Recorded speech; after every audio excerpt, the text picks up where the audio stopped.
आपका स्वागत है आज की चर्चा में। आज की चर्चा हम करेंगे आज के सबसे चर्चित अ, विषय पर, जो बेसिकली एक फ़िल्म रिलीज़ हुई है, आदिपुरुष, उसके ऊपर, जिसके ऊपर कि बहुत ज़्यादा बवाल मचा हुआ है। पहले तो मैं ये बता दूं कि मैं ये सोच रहा था कि ये पॉडकास्ट ये इसके ऊपर बनाया जाए नहीं बनाया जाए, क्योंकि जहाँ कहीं भी कुछ धर्म की बातें होती हैं तो वहाँ उसको अलग तरीके से देखना शुरू कर देते हैं, चाहे वो सच हो चाहे झूठ हो। क्योंकि सच तो सिर्फ़ और सिर्फ अपने लिए देखा जाता है कि आपके लिए वो कितना सही है कितना नहीं है, तो उसके हिसाब से पसंद और नापसंद किया जाता है। लेकिन क्योंकि ये एक फ़िल्म के ऊपर बात है और फ़िल्म ने बहुत सारी चीज़ों को मर्यादा से अलग दिखाया है। इसके डायरेक्टर हैं ओम राउत और इसके जो डायलॉग राइटर हैं वो हैं मनोज मुंतज़िर शुक्ला। ये एक मेगा प्रोजेक्ट था जो लगभग 600 करोड़ रुपए में और कई वर्षों की मेहनत के बाद में बना है। इसको बनाने के लिए काफ़ी बड़े स्टार्स को लिया गया, जैसे कि सैफ अली खान और प्रभास। प्रभास का नाम तो आप जानते होंगे, जो बेसिकली बाहुबली से जुड़े हुए हैं। और इसमें बहुत अच्छे किस्म के वीएफएक्स जो है इस्तेमाल किए गए। वीएफएक्स बेसिकली फ़िल्म में सिनेमैटिक सीन्स को फिल्माने के लिए किया जाता है, जो बेसिकली आपके उस फ़िल्म को फिल्माने में, उस दृश्य को फिल्माने में बहुत असर डालता है। लेकिन जब इसका ट्रेलर रिलीज़ हुआ था तब इसके वीएफएक्स की भी थोड़ी सी आलोचना हुई थी, और साथ साथ इसमें जो ड्रेसेस पहनी गई थी, जो ड्रेसेस पहनाई गई थी, वो उनके ऊपर आलोचना हुई थी, उनके वेशभूषा के ऊपर और उनके रंग रूप के ऊपर। रामचंद्र जी को पहली बार मूँछों में दिखाया गया, और जो अपने रावण बने हैं वो रावण को ऐसे लगता है जैसे अलाउद्दीन खिलजी का रूप दिया गया हो। तो शुरू से ही ये बुरी तरह से चर्चा में रही और आलोचनाओं का शिकार हुई, और उसके बाद में कुछ मूल परिवर्तन भी किए गए इस फिल्म में। लेकिन उसके बाद में फ़िल्म ये अब रिलीज़ हुई जून में। अभी दूसरा ही दिन है इसको रिलीज़ हुए, लेकिन सभी तरफ जो है इसके डायलॉग्स की चर्चा हो रही है। इसीलिए मैंने पहले जो एक दो नाम लिए थे, उनमें से एक जो है नाम लिया था, वो मैंने इनके डायलॉग राइटर का नाम लिया था, जो बेसिकली मनोज मुंतज़िर शुक्ला हैं। थोड़ा इनका परिचय अगर दूँ तो ये इनका सबसे बड़ा परिचय तो यही है कि ये बाहुबली फ़िल्म के भी डायलॉग इन्होंने ही लिखे थे। लेकिन यहाँ पर सबसे ज़्यादा चर्चा इनके डायलॉगों की हो रही है, जिसमें कि बहुत ही नीचे स्तर की टपोरी टाइप की लैंग्वेज जो है यूज़ की गई है। जबकि ये फ़िल्म से जो अपेक्षा थी वो ये थी कि मर्यादा पुरुषोत्तम जो राम हैं उनके बारे में कुछ अच्छा जानने को मिलेगा, कुछ अच्छा देखने को मिलेगा। वो एक सौम्य पुरुष दिखाई देते हैं जो हर तरह की चीज़ों में अपनी मर्यादा को सबसे ऊपर रखते हैं। पहले उनके ऊपर बात करते हैं जिन चीज़ों के ऊपर बहुत ज़्यादा लोगों को रोष है। इसमें रावण का बेटा इंद्रजीत जो है, इंद्रजीत वो हनुमान जी से कहते हैं कि जली क्या, और उसके जवाब में हनुमान जी जो कहते हैं, जो बेसिकली देखा जाए तो भगवान हनुमान जी हैं, वो कहते हैं कपड़ा तेरे बाप का, तेल तेरे बाप का, जलेगी भी तेरे बाप की। इस तरह की भाषा का उपयोग करना, वो भी एक ऐसे व्यक्ति के लिए जिनको हमने भगवान का दर्जा दिया हुआ, जिसके मानने वाले बहुत ज़्यादा हैं। अगर आप देखें तो मंगलवार के व्रत रखने वालों की संख्या कितनी है, और ये आपको अगर देखना है तो आप मंगलवार को निकलिए और ज़रा हनुमान मंदिर के बाहर देखिए, इतने भक्त मिलते हैं, बहुत ज़्यादा भक्त मिलते हैं। दूसरा डायलॉग जो चर्चा में आया हुआ है वो है, तेरी बुआ का बगीचा है क्या। ये भी डायलॉग जो है हनुमान जी से बोला जाता है, एक दानव बोलता है जब वो अशोक वाटिका में घूम रहे होते हैं। एक और डायलॉग, मेरे एक सपोले ने तुम्हारे शेषनाग को लंबा कर दिया। इसके अलावा भी कुछ और डायलॉग भी हैं जो मैं बेसिकली यहाँ पर प्रस्तुत करना सही नहीं समझता, जैसे कि लंका लगा देंगे। इन सब डायलॉगों के साथ में ये समझ में नहीं आता कि वो लोग दिखाना क्या चाह रहे थे। इसके बाद में मैंने एक इंटरव्यू देखा जो बेसिकली जो इनके मनोज मुंतज़िर जो जिन्होंने ये सारे डायलॉग लिखे हैं, तो देखते हैं कि उनका पक्ष क्या है, वो किस तरह से इस चीज़ को जस्टिफाई करते हैं। देखिए, उनका कहना ये है कि उन्होंने रामायण नहीं बनाई है, उन्होंने रामायण से प्रेरित होकर एक फ़िल्म बनाई है और जो उन्होंने अपने तरीके से दिखाने की कोशिश की है। उनका कहना ये है कि वो बहुत सारी इस समय जो है अभी तक बहुत सारी रामायणें लिखी गई हैं और अलग-अलग तरीके से लिखी गई हैं, तो ये हमने अपने अलग तरीके से इसको पेश करने की कोशिश करी है।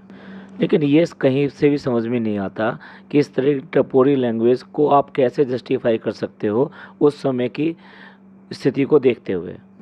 उनका कहना ये है कि आजकल बच्चे जो है राम को नहीं जानते, आजकल वो मोबाइल और ये सब देखते हैं, उन्हें इनका पता नहीं है। पर शायद वो भूल रहे हैं कि आज इस समय जब भी कोई भी जुलूस निकलता है जो रामनवमी पे या किसी भी तरीके से निकलता है, उसमें सबसे ज़्यादा भाग लेने वाले जो होते हैं वो यंग लड़के ही होते हैं।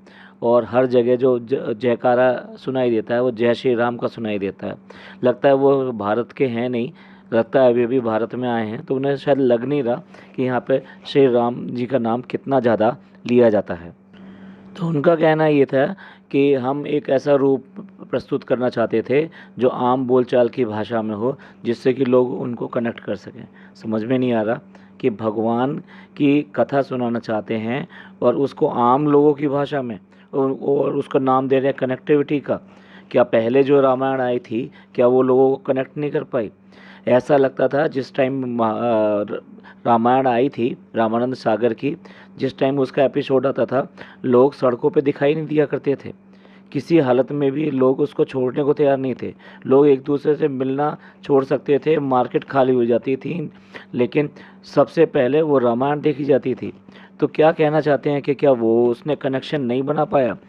इतना कनेक्शन बना पाया कि जहाँ भी जो श्री राम का चरित्र निभाया था, ये सीता जी का चरित्र निभाया था, उनको इतना सम्मान दिया जाने लगा कि अरुण गोविल को तो कब तक जो है श्री राम के जैसा ही सम्मान हर जगह जाने पे मिलता था।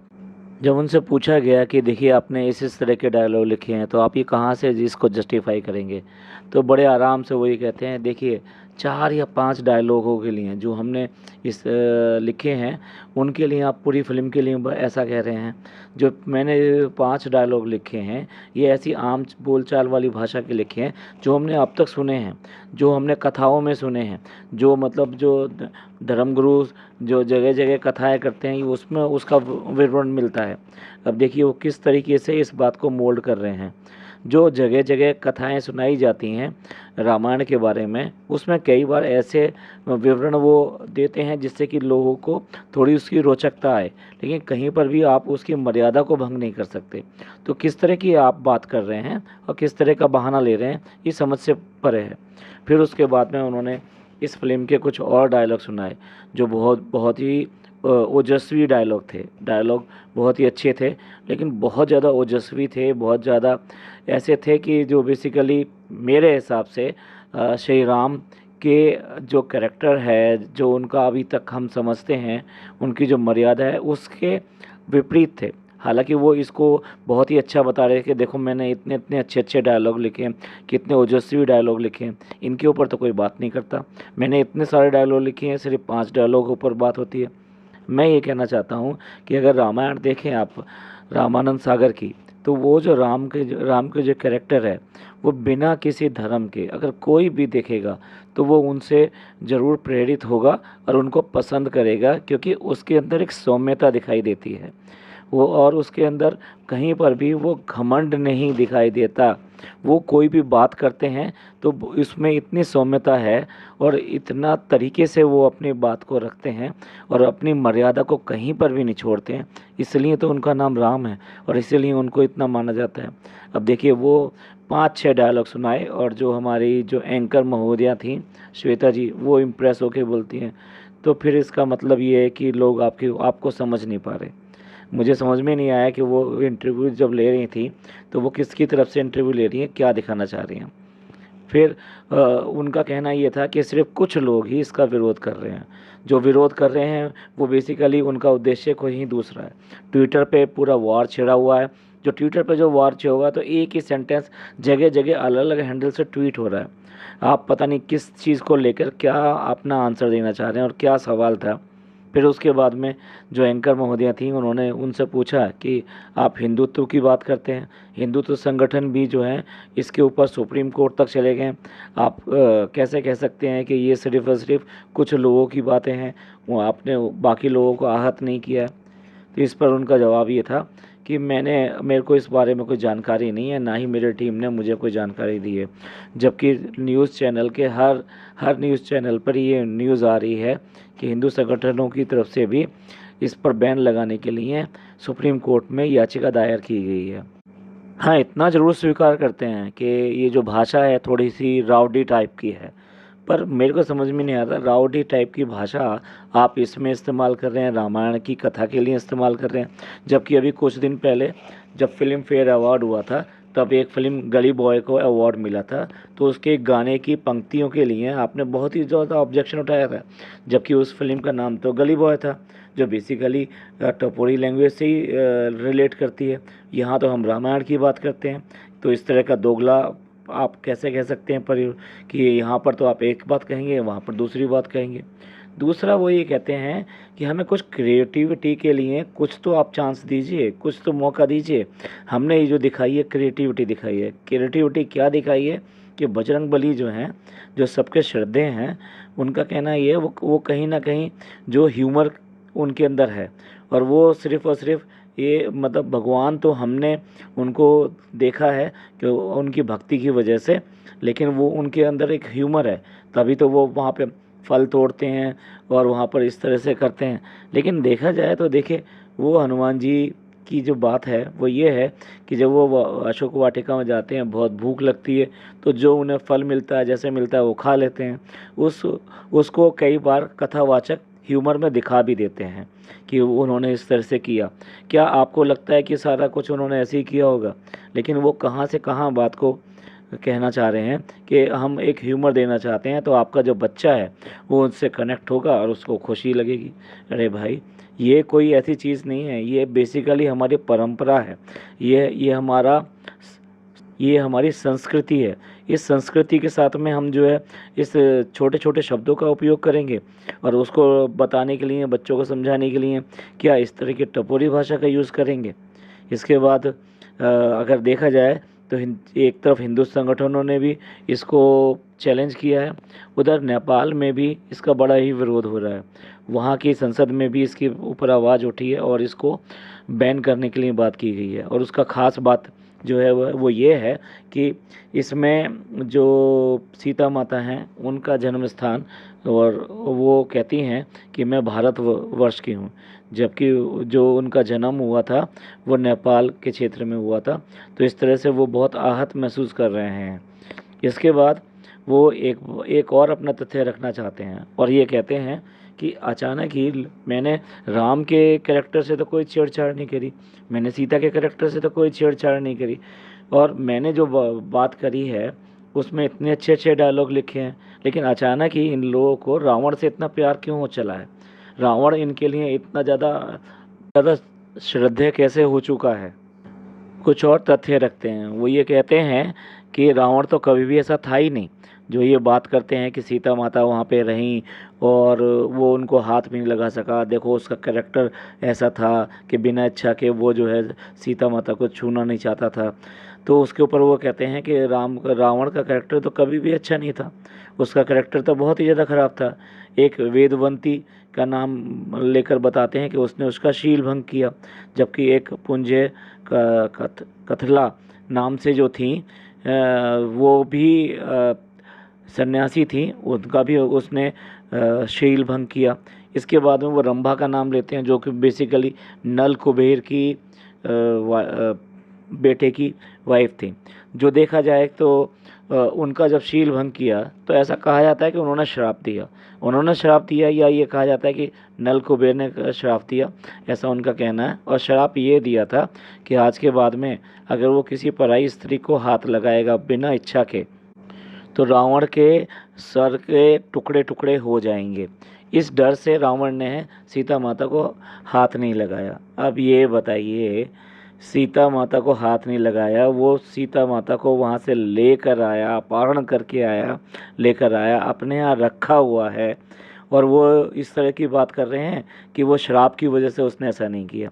मतलब जितनी कथाएं हैं उनके विरुद्ध जाके वो अलग अलग नई नई बातें बता रहे हैं। आप अगर देखें जो पुरानी रामायण थी उसमें राही मासूम रजा जो एक मुस्लिम है उन्होंने डायलॉग लिखे थे, और उनके डायलॉगों को ऊपर की वजह से ही वो जो रामायण थी वो आज की डेट में यादगार बनी हुई है, और आज भी लोग बाग उसको याद करते हैं। एक बार फिर इस जो अभी कोरोना आया था तब दोबारा से उसका टेलीकास्ट किया गया था और लोगों ने फिर दोबारा उसको सराहाया था।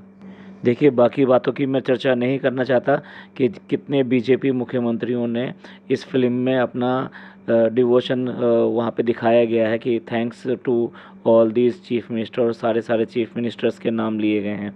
पता नहीं राजनीति को इसके साथ में क्यों जोड़ते हैं। आपने एक फ़िल्म बनाई है, आप फिल्म तक सीमित रहिए, और इन सब नाम को जोड़ने के बाद में क्या कहना चाहते हैं कि वो सारे लोग इसको प्रमोट करते हैं, ये करते हैं। भगवान श्री राम तो सबके हैं और सबके श्रद्धे हैं, हमारे भी श्रद्धे हैं, और उनके लिए आपने जिस तरीके से ये फिल्म बना के एक अलग तरह टाइप से ऐसे कॉमेडी कह लीजिए या क्या कह लीजिए, बस मैं तो इतना ही कह सकता हूँ कि अपमान वाली भाषाओं का इस्तेमाल करना नहीं चाहिए था। वो चाहते तो इस फिल्म को एक बहुत बड़ी यादगार बना सकते थे।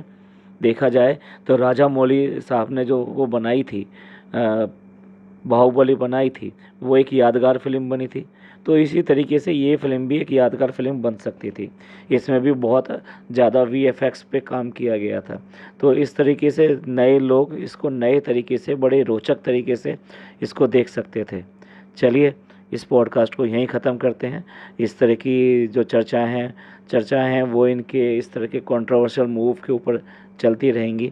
देखते हैं दर्शक इसको किस तरह से आंकते हैं और दर्शक इसको नकारते हैं या स्वीकारते हैं, क्योंकि असली तो जज जो है दर्शक ही है, और दर्शक ही बता पाएगा कि उनको ये सब चीज़ें अच्छी लगी या ये जो चेंज हो रहे हैं वो अच्छे लगते हैं या नहीं लगते हैं। अभी तो सब जगह विरोधों के स्वर आ रहे हैं।